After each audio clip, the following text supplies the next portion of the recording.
আসসালামু আলাইকুম সুপ্রিয় ভিউয়ার্স।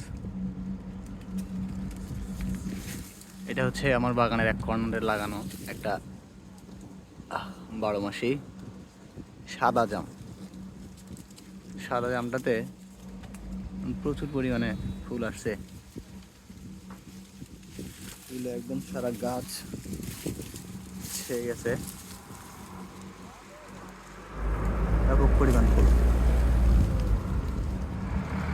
এখন দেখার বিষয় ফল টেকে কিনা।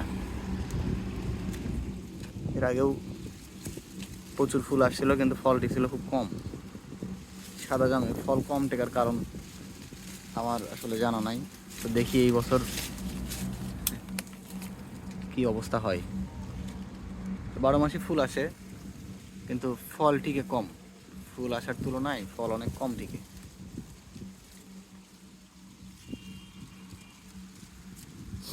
তো এইবার দেখি কি অবস্থা হয়।